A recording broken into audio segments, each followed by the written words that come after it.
Oaks and corn, all that I shall be reborn.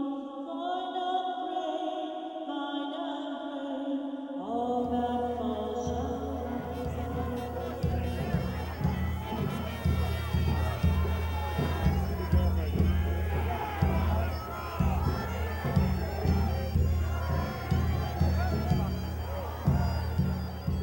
Vinotok is both a figment of mine and the elders' imaginations, a general expression of what we might call the collective unconscious or the general multicultural and ethnic imaginations of our community.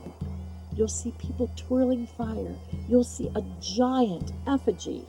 You'll see beautiful maidens, and you'll see dancing lads. You'll see a fire-breathing dragon, and you will see at the very end of the street at the crossroads the incredible conflagration of the bonfire.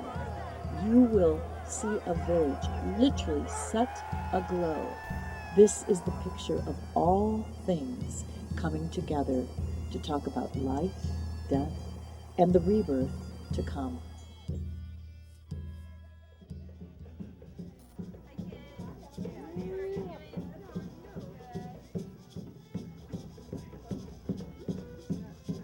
And so our celebration of the Harvest Mother, and that is Melissa Mason over here, which we began yesterday, is a deep, deep recognition that the cycles of life, that sense of life, death, rebirth, is a very important part of this time of year. I'm Melissa Mason, and I was the Harvest Mother for Vinotok. The way Marcy described it to me was for 25 years they've been doing the Vinotok, all the different events, and there's a big thing at Liar's Night for the Green Man, and then the Green Man's female counterpart, the Harvest Mother's, never had her own event. There's a bunch of different events. The first one was the Harvest Mother ceremony, which was new this year. It was the farmer's market, and the dance collective was a big part of it, and that was super cool. I got to be a part of the hand fasting ceremony at the community dinner, where my husband and I got to make vows to each other about being new parents and to the baby. This last moment before the first snows, we're going to celebrate an all-village hand fasting, and it shares in the ceremony of honoring the pregnant Harvest Mother, Melissa Mason, and the Harvest Father, Roland Mason, and their little Harvest baby girl very soon to come.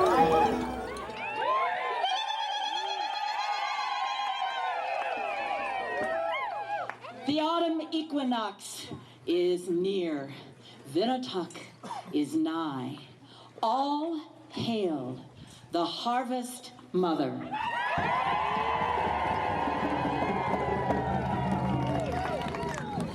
All of our harvests are collected in our stories, our generosity of spirit, and most of all, our children. And this is the time in which we call in the greatest harvests of all, our coming in unity, our community.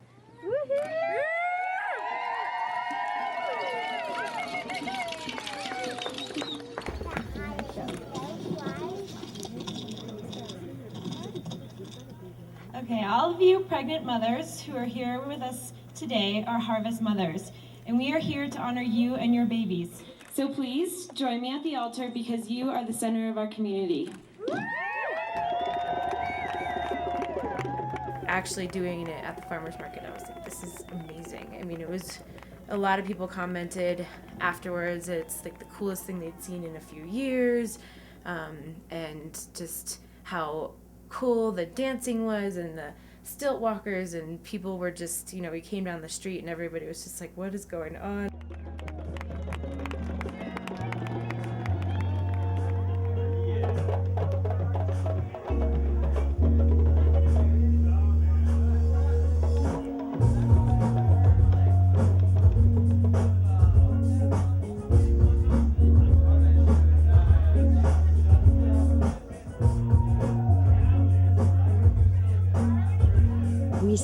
earth dragon breathing fire. We see Sir Hapless, the knight, who has made his own chainmail. We see the torchbearers in their beautiful tunics, and we see all of the village gathered, carrying candles, wreaths, and all gathering at the crossroads for the huge 3-story bonfire in which, oh great Grump, fie on your name, we shall feed you to the flame. Really embracing this community and being a part of the community. And really feeling that, the connection to the source, to the earth, and to all the people, the Takias. I'm Molly Murphy. I help organize Vinotok. And Liars Night is the time when the community gets to come and tell their tall tales, whoppers, adventure stories. We gong them, we boo them. We try to tell if they're telling a lie or a truth. We select some people who win, but mostly we select our green man, who is supposed to be a lover of women, someone who respects the earth, someone who represents the virility of spring that is to come. There are a lot of really wonderful men in town. That's what I've learned about this class. And we would like to invite Mr. Kevin Hartigan to be our next speaker.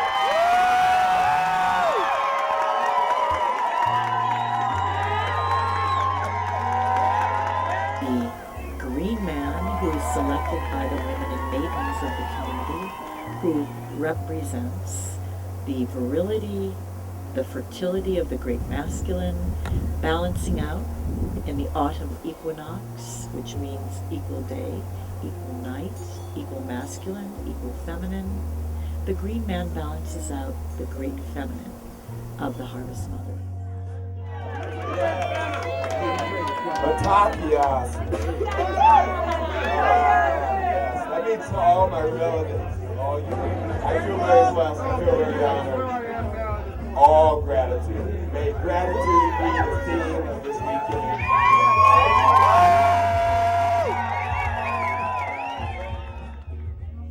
At this time of year, the autumn equinox, the elders would create a big effigy. There is a character called the Great Grump, who is an effigy created by the iron workers and artists in the community, and this effigy is stuffed with little pieces of paper that we call grumps.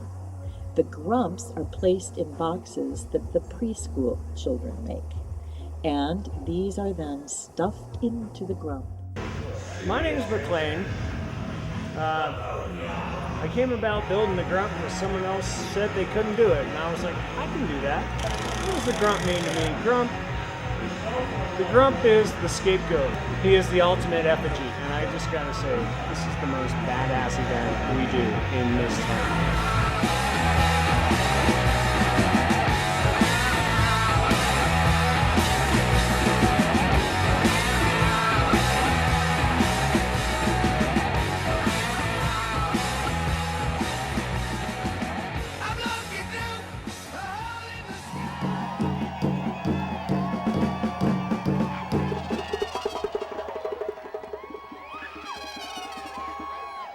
Welcome, citizens and visitors, to our magical town. We gather at the court of our Harvest Mother at this time of nature's turning to pay homage to her, Our Lady of the Autumn Equinox, symbol of Mother Earth and all her rich bounties. We honor the cycle of the seasons and nature's transitions from green to brown, making way for new life on the infinite cycle of death and rebirth.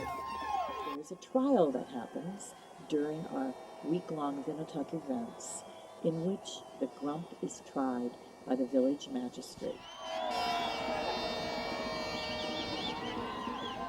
We are here to honor in celebration with great spirit our town, our community, our diversity, our unity. We are ready to look ahead and shed all of our troubles and negative thoughts. See our great Grump stands before us, carrying that burden. What is to become of him?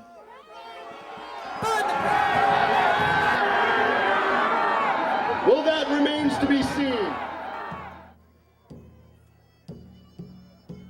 The medieval tradition was that the motley crew and the merry pranksters would come into towns and they would go mumming, go from hostel to hostel, inn to inn, and then in the center of town they would present a play that was an allegory.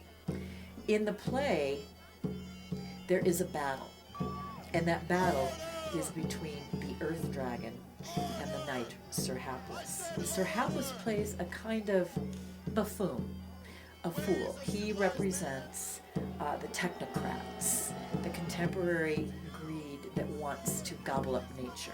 The earth dragon represents not something sinister or dangerous, but rather a picture of the earth and what we do to her, the ancient, deep, profound parts of the earth.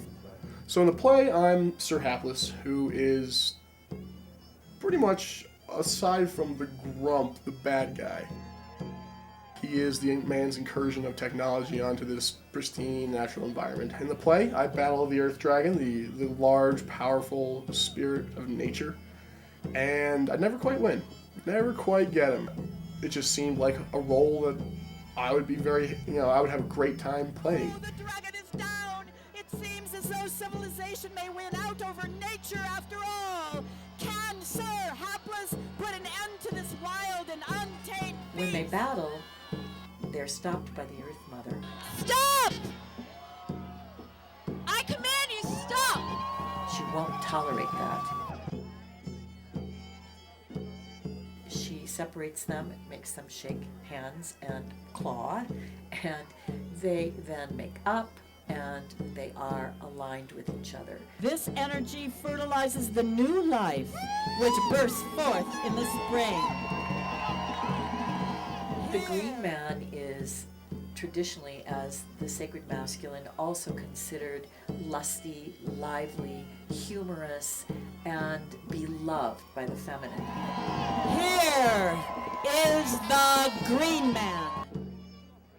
As he goes through life and through the months of the year, he starts out very young, and as he moves into maturity and finally into the concept of old age, the end of the year, his life becomes shorter, he grows ruddier of face, he ages, and finally he's prepared to die.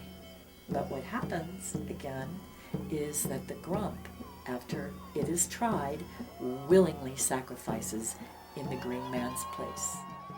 Vinotok was a phenomenal experience. I was the Green Man for Vinotok, and so I was kind of thrown right into the mix. Kind of was whisked away with this positive energy. I had 12 beautiful maidens that surrounded me at all times. Wow, the play was to be in front of probably the largest crowd Crested Butte has ever seen, really, and to be a part of, this group of 100+ people putting this show together was beyond my wildest dreams. Oh, the Green Man. The Green Man is dying. If that happens, all life will die. There will be no spring. How can we save him? Who will die so the Green Man can live? The passion play of Vinotok is also the trial of the Great Grump. The Great Grump effigy is tried and sacrificed in place of the Green Man.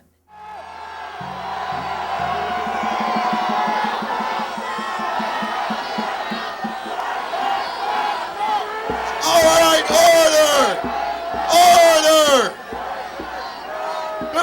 can condemn this great Grump, we must give him a fair trial. We must hear a defense of this creature who bears our burdens of the year and who will assume the death of the Green Man. Is there anyone to speak on behalf of this Grump? I, Crepitus. Okay, my character is Crepitus, the leper. And he's kind of an unfortunate looking fellow. And he's the sole defender, unless he can get some action going amongst the townspeople. I beseech thee, sire, spare this miserable wretch known as the Grump.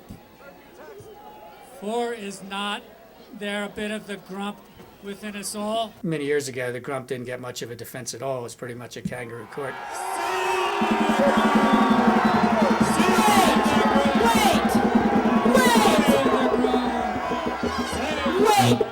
Wait, stop! Cease and desist! Does no one see the endangered environment? The precious Red Lady, our Mother Mountain, is also at risk! She, too, is in danger of being destroyed by imbalance and unnatural greed. The Red Lady is the name of the mountain into which this town is nestled, also originally called Mount Emmons, and we have been, as much of the community would agree, protesting the concept of a large molybdenum mine actually taking off half of the mountaintop. Who can unbind the Red Lady? Who is strong enough, vital enough? When the Green Man is saved by this willing sacrifice of the great Grump, he rises up and is able to unbind the Red Lady and to make sure that once again, at least for this coming year, our natural world is safe. Let the Green Man live! I will accept the sacrifice of this sacred effigy, the Grump! Save the Red Lady and save our wilderness! And so it shall be. In the name of Vinotok and the citizens of this fair valley, I find you guilty and sentence you, Grump, to burn and cleanse away all ill thoughts and spirits, to assure us of new life in the spring, and to bring on a bountiful, deep, white winter. By great Grump, fie on your name, we shall feed you to the flame. By great Grump, fie on your name, we shall feed you to the flame. By great Grump, fie on your name, we shall feed you to the flame. By great Grump, fie on your name, we shall feed you to the flame. By great Grump, fie on your name, we shall feed you to the flame.